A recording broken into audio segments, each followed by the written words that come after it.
ओम शांति। सत्य पिता सत्शिक्षक सद्गुरु परमात्मा पितांकर आदिरत्न संतान मानंकु भविष्य सत्य दुनिया को जीवा पाई पुरुषार्थर शुभेच्छा, शुभ अभिनंदन, सुप्रभात, सुस्वागतम। कहा जाए क्षमा करिवार शक्ति जार थाए संसार रे ताकू महान कहा जाए। जड़े सत्यनिष्ठ राजा थिले जे सर्वदा अपराधी को दंड देवा पाई भल भावरे चिंता करुथिले। तांको नीति थिला जड़े अपराधी पछे खसी जाऊ बा क्षमा पाई जाऊ, हेले जड़े निर्दोष बा निरपराधी दंड भोग न करू। सेथिपाई जी अजाणतरे बा जानतरे भूल करी निजकू कले बले कौशले निर्दोष प्रमाणित करि देउथिला, राजा जानी सुद्धा प्रमाण अभावरु ताकू दंड न देई छाड़ी दियंती सत, हेले गुप्तचर को ता पछरे लगेई देइथांती। कारण से जानी थिले जे जी भूल करी निजकू सत प्रमाणित करि पारुछि से बारंबार एहिपरि करि चलिबो। तेणु राय सुनैबा बेले सचेतन करैबा उद्देश्य रे कहिथांती, केबे जदि अपराध करिवार प्रमाण मिले तेबे मु दंड देबी नाही, साधारण जनता जहा दंड देबे तांको हस्तरे मु अर्पण करेदेबी। सेथिपाई से राज्य रे केही अपराध करिवा पाई भय करुथिले। एकदा जणे धूर्त अपराधी तार विचार चली थाए। अनेके जानी थांती जे से जणे अपराधी, हेले से समस्तंकु भयभीत करि थाए जे मो सहित राजकर्मचारी मध्य अछंती, जदि मो विपक्ष रे कहिब तेबे तुम परिवार प्रति विपद सृष्टि करिदेबी। सेथिपाई केही भयरे ता विरुद्ध रे कहंती नाही। हेले सत कण केबे लुचि रहिब कि? गुप्तचर द्वारा राजा समस्त तथ्य संग्रह करिथिले एवं अपराधी निजर सबु अपराध को स्वीकार करिवा पाई बाध्य हेला। नियम अनुसारे ताकू साधारण जनतांक हातरे समर्पी दिया गला। तापरे तार जहा अवस्था हेइथिबो से कथा समस्ते अनुमान करि पारुथिबे। शास्त्र रे उल्लेख अछि, इंद्र सभारे जणे परी मर्त्य रे भ्रमण करुथिबा समय रे जणे सुंदर राजकुमार को देखिले। तांको रूप प्रति आकर्षित होई तांको पाखकु गले एवं तांको विवाह करिवा पाई अनुरोध कले। राजकुमार मध्य निजर शर्त रखिले। कहिले, तुमे जदि मते थरे इंद्र सभा को नहीं जीव तेबे मु तुमको विवाह करिवी। परी प्रथमे अनिच्छुक हेबा सत्वे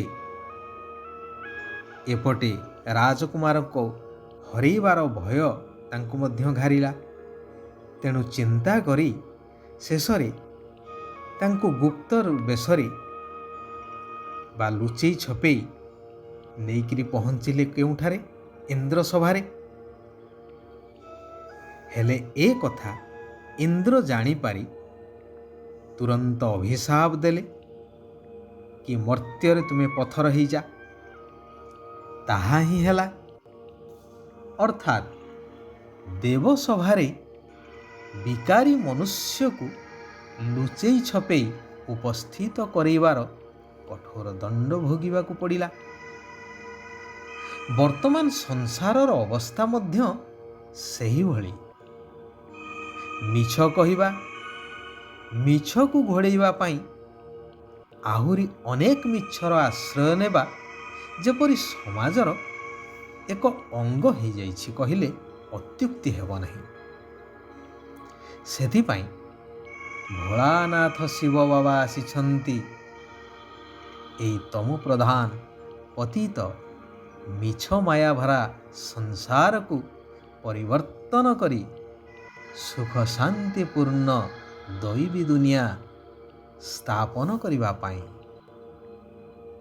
ଭୋଳାନାଥ ବାବା ଜଣେ ହିଁ ଅଟନ୍ତି, ଯିଏକି ଜ୍ଞାନରତ୍ନ ଦ୍ୱାରା ମନୁଷ୍ୟାତ୍ମାମାନଙ୍କର ଅଣ୍ଟି ବା ଆଞ୍ଜୁଳି ଭରି ଦେଉଛନ୍ତି।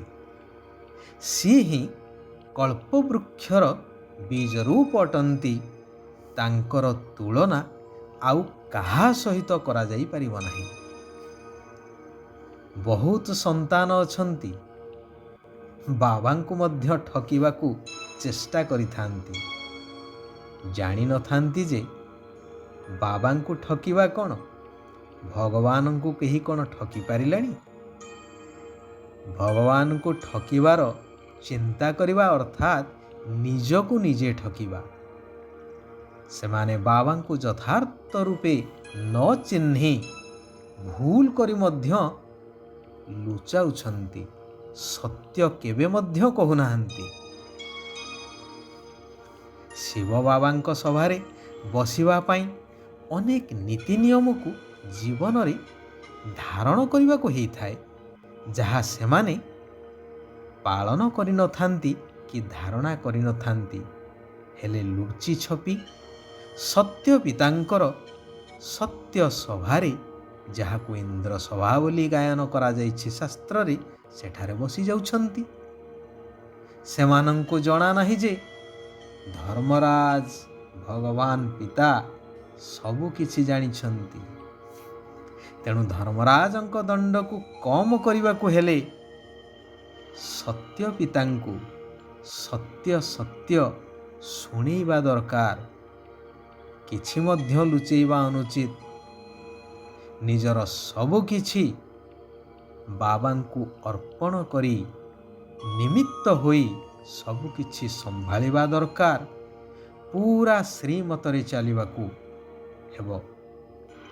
ଯଦି କୌଣସି ଖରାପ କାମ ହେଇଯାଉଛି ବା ଓଲଟା କାମ ହେଇଯାଉଛି, ତେବେ ସତ୍ୟ ପିତାଙ୍କୁ ସତ୍ୟ ସତ୍ୟ ଜଣେଇ ଦେବା ଆବଶ୍ୟକ, ଲୁଚେଇବା କଥା ନୁହେଁ।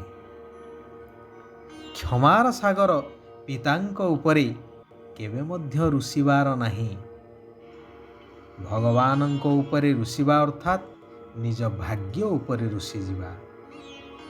ନିଜର କର୍ମବନ୍ଧନକୁ ନିଜକୁ କାଟିବାର ଉପାୟ ବାହାର କରିବାକୁ ହେବ ଭଗବାନଙ୍କର ସତ୍ୟ ଜ୍ଞାନ ଆଧାରରେ, ଏବଂ ସେବା ଯୋଗ୍ୟ ହେବାର ଆବଶ୍ୟକତା ରହିଛି।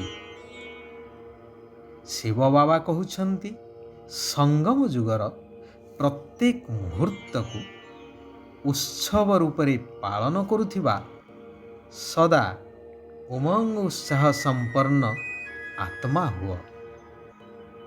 କାରଣ ତୁମ ସଙ୍ଗମ ଯୁଗେ ବ୍ରହ୍ମାବଶ୍ୟ ସଚ୍ଚା ସଚ୍ଚା ବ୍ରାହ୍ମଣମାନଙ୍କର ଜୀବନ ହିଁ ଉତ୍ସାହର ଜୀବନ ଅଟେ।